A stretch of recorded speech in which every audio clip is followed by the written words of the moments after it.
Andalusi itu sangat tidak kami kenal sama sekali ya, karena saya dari otodidak. Saya di sana juga bisa menjalankan organisasi saya, manajemennya asal-asalan, asal jalan. Dengan satu catatan, manajemen yang kami jalankan itu hanya satu, fondasinya pakai perasaan. Manajemen perasaan. Atur kesuwun, Kang Abdul. Sebenarnya program itu program pelestarian. Nah, ketika program pelestarian mungkin dapat di satu manajemen. Manajemen itu langsung peristiwanya, jadi kejadiannya si manajemen itu langsung ngangkat angka untuk para senimannya, pelaku seninya. Nah itu yang menurut saya rusak secara penghargaan untuk karya seni, khususnya tari atau yang lain. Banyak manajemen yang kosong di rumahnya. Dia tidak pernah memanajemeni para pelaku seni, tapi dia seolah-olah mewakili para seniman untuk masuk ke lingkar pemerintahan hari ini. Dan saya bisa jadi di Kuningan. Nah itu yang saya ceritakan. Kenapa dinas pariwisata itu bukan orang-orang yang memang keluaran dari orang-orang kesenian atau orang-orang pariwisata. Mereka orang-orang yang gagap tentang dunia kita. Maka yang saya ceritakan, dengan duit 50 juta, aing kudu nyin orkestra gitu. Jadi gini, saya mau cerita. Saya ditelepon sama dinas pariwisata. Zaman saya tidak mau menceritakan waktu diskusi apa-apa. Proposal itu dibuat, tempatnya ingin di daerah Linggarjati. Waktu itu saya minta direspon, Linggarjati kan umbag-umbagan kayak begitu. Maksud saya, di sana nanti ada jazznya, di sini ada ininya, jelas. Kalaupun ada pajak seni pertunjukan, ya sudah. Tapi apakah pajak itu berjalan? Kan kita punya NPWP kesenian. Ketika kita membuat NPWP kan ditanya, pekerjaannya apa? Seniman. Pernah kerja di mana, pernah pentas di mana, dan itu kan ada. Jadi nggak usah ngomongin pajak kan sama senimannya aja gitu. Nah sampai akhirnya bahasa itu tuh dieksplor sama dia supaya apa? Ini dananya dikurangi dari angka 50 dikurangi jadi 25 masih mending. Tapi tiba-tiba angka itu ada di angka 10, itu sering. Berarti 40%-nya kemana? Ketika ada orang kalau masih sistem kayak begini, gitu. Ibu hebat, Mas Aji hebat. Kenapa? Tidak peduli. Selalu mencuri program orang. Satu. Yang paling utama, Jawa Barat itu rata-rata konsepnya dialog, seminar, sarasean tentang budaya. Eksekusi, mohon maaf, ekonomi dikit, ya, ini Bu. Tapi anggaran selalu minta gede-gedean. Saya prihatin. Membawa nama Indonesia, nama Banyuwangi, juara satu kota pariwisata sedunia di Meksiko, dan itu dunia internasional. Banyuwangi, karena tidak pernah masyarakat yang baru kemarin bilang, tahun ini kecil, tak mau bencak, tapi yang kita pilih yang prospek hanya 50 festival tahun ini. Kemarin baru launching awal, mungkin kedua mungkin atau Februari yang punya, karena selalu banyak tamu. Kemarin Pak Sandiaga ini datang lagi ke Banyuwangi. Nah, ini konsep studi banding hebat.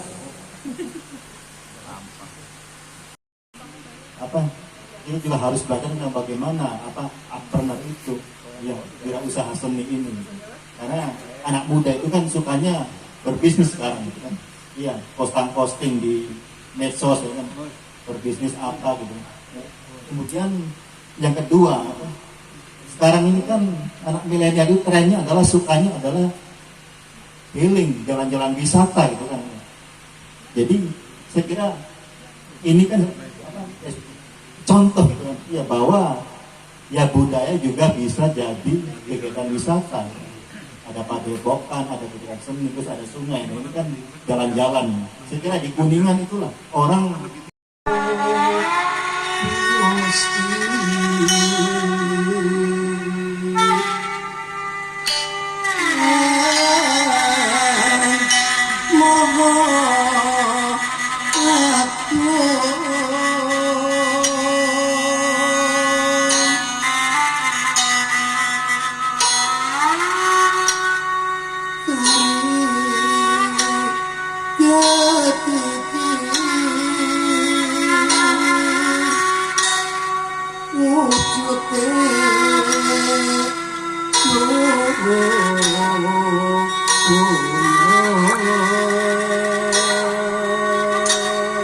Andalusi itu sangat tidak kami kenal sama sekali.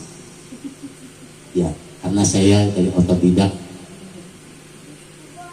Saya di sana juga bisa menjalankan organisasi saya, manajemennya asal-asalan, asal jalan. Dengan satu catatan, manajemen yang kami jalankan itu hanya satu, fondasinya pakai perasaan. Manajemen perasaan. Atur kesuwun, Kang Ablet. Sebenarnya program itu program pelestarian. Nah, ketika program pelestarian mungkin dapat di satu manajemen. Manajemen itu langsung peristiwanya, jadi kejadiannya si manajemen itu langsung ngangkat angka untuk para senimannya, pelaku seninya. Nah, itu yang menurut saya rusak secara penghargaan untuk karya seni, khususnya tari atau yang lain. Banyak manajemen yang kosong di rumahnya. Dia tidak pernah memanajemeni para pelaku seni, tapi dia seolah-olah mewakili para seniman untuk masuk ke lingkar pemerintahan hari ini. Dan saya bisa jadi di Kuningan. Nah, itu yang saya ceritakan. Kenapa dinas pariwisata itu bukan orang-orang yang memang keluaran dari orang-orang kesenian atau orang-orang pariwisata. Mereka orang-orang yang gagap tentang dunia kita. Maka yang saya ceritakan, dengan duit 50 juta, ayo kudu nyin orkestra gitu. Jadi gini, saya mau cerita. Saya ditelepon sama dinas pariwisata. Jangan, saya tidak mau menceritakan waktu kasus siapa pokoknya. Proposal itu dibuat, tempatnya ingin di daerah Linggarjati. Waktu itu saya minta direspon, Linggarjati kan umbag-umbagan kayak begitu. Maksud saya, di sana nanti ada jazznya, di sini ada ininya, jelas. Kalaupun ada pajak seni pertunjukan, ya sudah. Tapi apakah pajak itu berjalan? Kan kita punya NPWP kesenian. Ketika kita membuat NPWP kan ditanya, pekerjaannya apa? Seniman. Pernah kerja di mana, pernah pentas di mana, dan itu kan ada. Jadi nggak usah ngomongin pajak nggak sama senimannya aja gitu. Nah, sampai akhirnya bahasa itu tuh dieksplor sama dia supaya apa? Ini dananya dikurangi dari angka 50 dikurangi jadi 25 masih mending. Tapi tiba-tiba angka itu ada di angka 10, itu sering. Berarti 40%-nya kemana? Ketika ada orang Kalau masih sistem kayak begini, gitu. Ibu hebat, Mas Aji hebat. Kenapa? Tidak peduli. Selalu mencuri program orang. Satu. Yang paling utama, Jawa Barat itu rata-rata konsepnya dialog, seminar, sarasean tentang budaya, eksekusi, mohon maaf, ekonomi dikit, ya, ini Bu. Tapi anggaran selalu minta gede-gedean. Saya prihatin.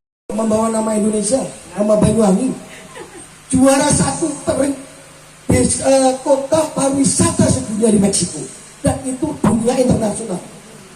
Banyuwangi, karena tidak pernah masyarakat yang baru kemarin bilang, tahun ini kecil, tak mau bencak, tapi yang kita pilih yang prospek hanya 50 festival tahun ini. Kemarin baru launching awal. Mungkin kedua mungkin atau Februari yang punya, karena selalu banyak tamu. Kemarin Pak Sandiaga ini datang lagi ke Banyuwangi. Nah ini konsep studi banding hebat. Apa kita juga harus belajar tentang bagaimana entrepreneur itu ya wirausaha seni ini, karena anak muda itu kan sukanya berbisnis sekarang gitu kan. Iya, posting di medsos ya kan, berbisnis apa gitu. Kemudian yang kedua, sekarang ini kan anak milenial itu trennya adalah sukanya adalah healing, jalan-jalan wisata gitu kan. Jadi saya kira ini kan contoh gitu kan, ya bahwa ya budaya juga bisa jadi kegiatan wisata. Ada padepokan, ada kegiatan seni, terus ada sungai. Nah, ini kan jalan-jalan. Saya kira di Kuningan itulah orang ada bungalow, ada macam-macam di sini, sungainya, lalu juga ada mantan pengusaha di Kuningan yang untuk bikin air kemasan. Aku tinggal duduk manis saja 3. Itu cerita sebelum COVID. Jadi sebelum COVID itu hampir semuanya ada 10 atau mungkin 9 para investor datang, saya tolak gitu, masih gagah sebelum COVID. Ya, sebelum COVID. Jadi, nah pas COVID itu ke titik terendah seluruh pekerjaan seni, ke titik terendah. Tidak ada pilihan. Untung orang tua saya pembisnis, masih di pasar induk, dan mungkin orang-orang kaget juga dari musik director, dari arranger, tiba-tiba saya jualan nebar ikan sampai 5 kintal di bawah, bikin kolam sekadar untuk bertahan. Tapi ternyata tidak disisakan 1 ekor pun oleh Serok, ya pada Beyawa gitu ya. Sampai di masa COVID itu tidak pernah namanya saya menghitung apa yang ada di Astem. Di COVID itu saya hitung berapa jumlah cengkeh, pohon cengkeh, berapa jumlah alpukat gitu. Saking duit 1 juta aja penting buat saya gitu. Ya, tiba-tiba, nah itu. Jadi akhirnya ada satu sumber, satu tempat lagi, tidak ini di sana saya sudah mengimpakkan, mungkin karena ini saya tidak akan dibawa gitu. Itu pohon-pohon jati itu untuk kelangsungan berkesenian. Ya, bukan di sini, tapi ada satu tempat di